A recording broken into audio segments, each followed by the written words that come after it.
일단은 윤회를 움직이는 엔진을 기억이 아니라 무명과 집착에서 찾습니다. 어떤 병으로 기억이 상실되어도 무명과 집착이 남아있지 않다면 윤회의 사슬에 묶이지 않는다는 거예요.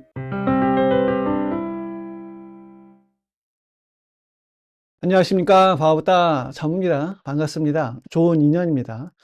오늘은 구독자분이 해주신 질문 하나를 가지고 같이 살펴보는 시간을 가져보겠습니다. 질문이 아주 날카롭더라고요. 그래서 이제 어떤 질문을 하셨냐면은 만약 내가 깨달았는데 어느 날 기억 상실이 와서, 그러니까 내가 누군지도 어떤 사람인지도 모르거나 치매나 어떤 병에 걸려서 모든 걸 잊어버린다면은 그때도 다시 윤회의 수레바퀴에 갇히게 될까요? 이런 질문이셨어요. 이 질문에는 이제 두 가지 포인트가 들어 있습니다. 하나는 기억이 사라지면은 나는 과연 누구냐? 이런 철학적인 질문이고, 또 하나는 수행의 성취가 병 앞에서 무너지냐? 특히 치매 같은 경우 어떻게 되느냐? 아주 현실적인 이런 질문입니다. 그런데 여러분, 첫 번째, 기억이 사라지는 것과 무명이 사라지는 건 다르다.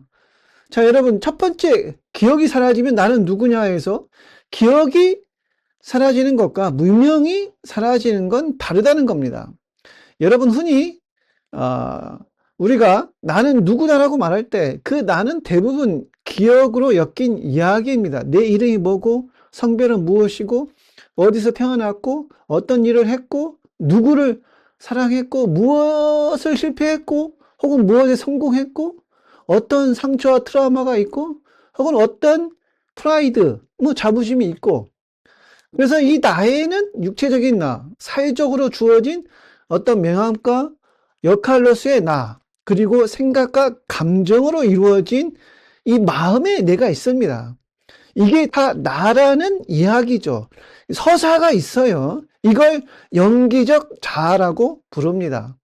여러 인연들이 취합되어서 가상적으로 만들어진 자아라는 거예요. 그런데 이제 붓다가 말하는 윤회의 힘은 이 이야기에서 나오지 않습니다. 붓다는 윤회를 움직이는 엔진을 기억이 아니라 무명과 집착에서 찾습니다. 어떤 병으로 기억이 상실되어도 무명과 집착이 남아있지 않다면 윤회의 사슬에 묶이지 않는다는 거예요. 12연기론에 보면은 무명 때문에 가래가 일어나고 그 가래에 의해서 치착이 생기고 결국 업이 만들어지고 다시 태어난다라고 얘기합니다. 여기서 핵심은 내가 누구인지 기억하느냐가 아니고 무언가를 붙잡고 있느냐입니다. 집착이 남아있느냐, 어떤 마음에 여한이 남아있느냐, 무상적인 이 가를, 연기적 자아를 붙들고 있는 한 윤회의 사슬은 여러분 끊이지 않게 이어집니다. 악순환되는 거예요. 쉽게 한번 비유해 봅시다.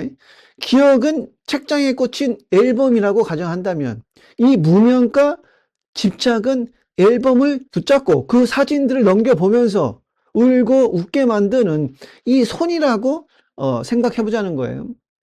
자, 여기서 앨범이 찢어지면은 이야기는 흐려질 수 있어요. 앨범을 잊어버리거나 혹은 어떤 일에 의해서 불에 탈 수도 있겠죠. 앨범의 사진들은 사라질 수 있습니다. 여러분들이 예를 들어 그 누구도 모르는 이 세상에서 나만 아는 어떤 업을 지었어요. 그렇다 해도 그 행위의 종자는 여러분들이 기억을 잃어버리거나 안 하거나에 상관없이 유식 불교로 말하면 제8식에 저장됩니다. 피할 수 없습니다. 그리고 깨달았다 해도 업의 습이나 업력은 남아있어요, 이제. 이건 제가 늘 얘기해왔던 거죠.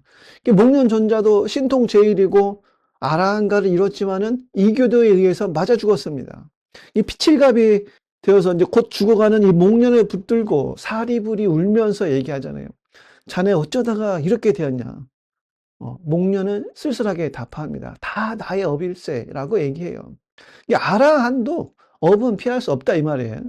그래서 깨달음을 이룬 붓다들이라 할지라도 남아있는 업을 다 해소하기 위해서 다시 세상에 온다는 얘기도 있습니다. 그래서 깨닫는 것도 중요하지만 젊어서 깨달음을 이루는 게 더 효과적이다. 건강하고 정신이 말짱할 때 업의 습들을 점수를 통해서 없앨 수 있기 때문입니다. 깨달음이 확고해지면 업이 있건 없건 혹은 그 업의 습에 의해 다시 인과의 굴레에 빠지지 않는다는 거예요. 깨달음은 뭐예요? 내가 살아온 업에 관계없이 기억의 앨범을 붙잡지 않는다는 거다. 이미 지나간 것에 애착하지 않는다. 앨범을 붙잡는 그 손의 힘, 그러니까 무언가를 향한 마음의 힘이 꺼져 있으면 앨범이 있든 없든 거기에 갇힘이 없습니다. 인과를 피할 수 없겠지만은 인과에 갇히지 않는다. 그래서 질문의 핵심은 기억이 있냐 없냐가 아니라 그 바탕에 붙잡는 마음이 남아 있나 없나 거기에 있습니다. 여기서부터 이제 답이 시작되는 거예요. 여러분이 운전을 하다가 내비게이션이 갑자기 이제 어떤 일에 의해서 꺼질 수가 있잖아요. 그래서 길을 잃었어요. 근데 운전대에 잡은 손이 갑자기 사라지나요? 아니죠. 내비가 길을 안내해주는 기억의 정보는 꺼질 수 있어요. 하지만 운전하는 습관, 깜빡이 켜는 습관, 브레이크 밟는 습관은 남아 있습니다. 치매나 기억 상실은 어느 면에서 이 내비가 꺼진 것과 비슷해요. 내가 누구인지에 대한 정보가 흐려지는 거죠. 그런데 윤회를 굴리는 건 습관적 반응, 특히 붙잡음이거든요. 그래서 기억이 흐려져도 그 사람이 평소에 살아오면서 형성된 마음의 습관들, 불안, 분노, 집착, 두려움, 운전하다가 누가 갑자기 끼어들면 욕부터 하고 보는 무의식적인 이런 반응들은 남아있다. 목말랐던 어느 수행자가 목이 마른 상태에서 이제 삼매의 선정에 들었는데 깊은 선정의 상태에서는 목이 마른지 안 마른지 그것을 느낄 수가 없었어요. 그런 갈증이 일시적으로 사라진 상태였습니다. 왜냐하면 깊은 선정의 상태에서는 그 목마름이 침투하지 못했기 때문입니다. 그러나 선정은 언젠가는 깨지게 되어 있어요. 영원히 선정 상태에 있을 수가 없습니다. 이 수행자가 며칠 후에 깊은 선정 상태에서 깨어났는데 제일 먼저 든 생각이 목마르다, 물 마시고 싶다 였습니다. 종자가 있기 때문에 그것이 발현된 거예요. 그럼 깨달음은 기억일까요? 아닙니다. 우리는 가끔 깨달음을 저장해둔 지식처럼 상상합니다. 내가 깨달음을 얻었어. 이런 체험을 했어. 이런 경험을 했어. 내 안에 저장했어. 이렇게. 근데 이건 깨달음이 아니라 뭐다? 경험이다. 경험일 뿐이다. 밖에서 얻은 체험일 뿐이다. 그래서 뭔가를 얻은 것은 여러분 반드시 잃어버리게 되어 있습니다.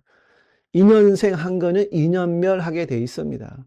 제 아무리 특별한 체험이나 경험도 우주와 합일되는 그 황홀한 순간도 깊은 삼매의 순간 이런 것들을 오면 마치 내가 깨달음을 얻은 것 같지만은 이건 경험이자 체험일 뿐 깨달음이 아니라 이 말이에요. 깨달음은 뭐예요? 본래 자리를 깨닫는 거예요. 본래 성품을 아는 겁니다. 원래가 여기 있었던 그것을 보는 거예요. 경험과 체험은 여러분 뭐로 합니까? 여기 이 주체가 있어야 쿤달리니도 하고 무슨 영적 체험 같은 것들을 하지 않겠습니까?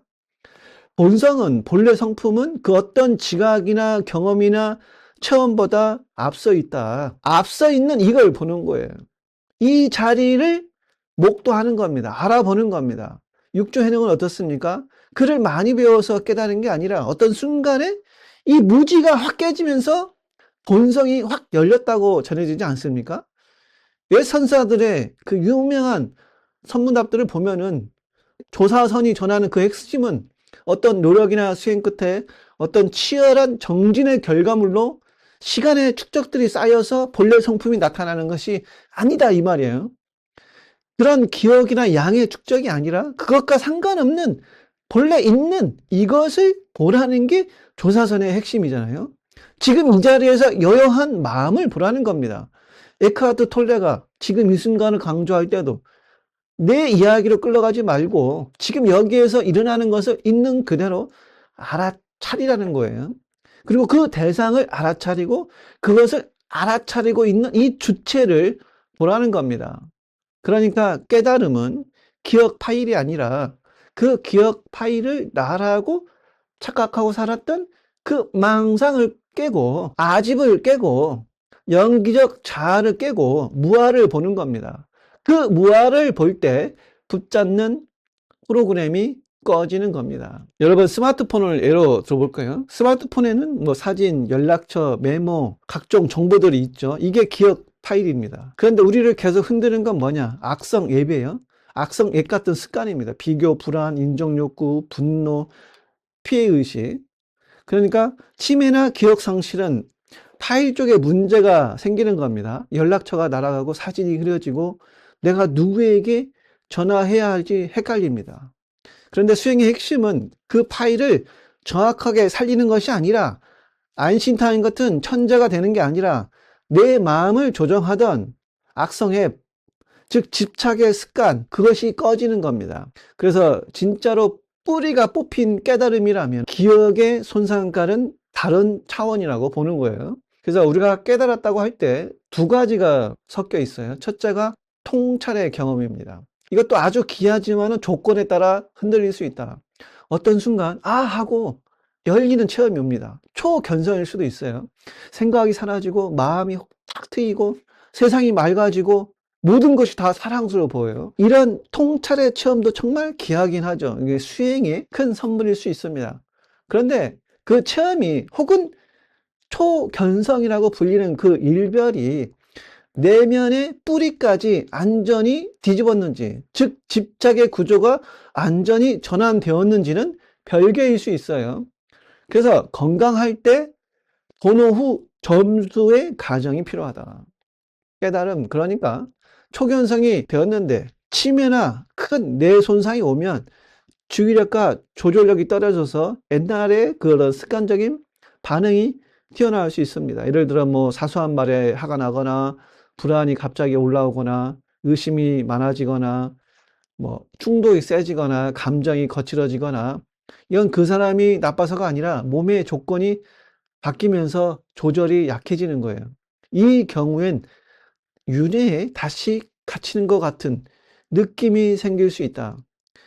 왜냐하면 붙잡음이 다시 강해질 수 있기 때문입니다. 두 번째, 뿌리채 전환되는 거, 뿌리채 뽑히는 거. 이게 붓다가 말하는 불태전의 방향, 붓다가 말하는 성자의 길, 아란이든 보살의 불태전이든 핵심은 좋은 상태 유지가 아니라 집착의 뿌리가 꺾이는 것으로 설명됩니다.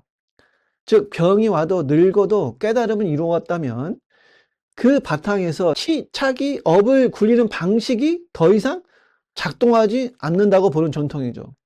대승불교의 관점을 하나 얹어볼게요.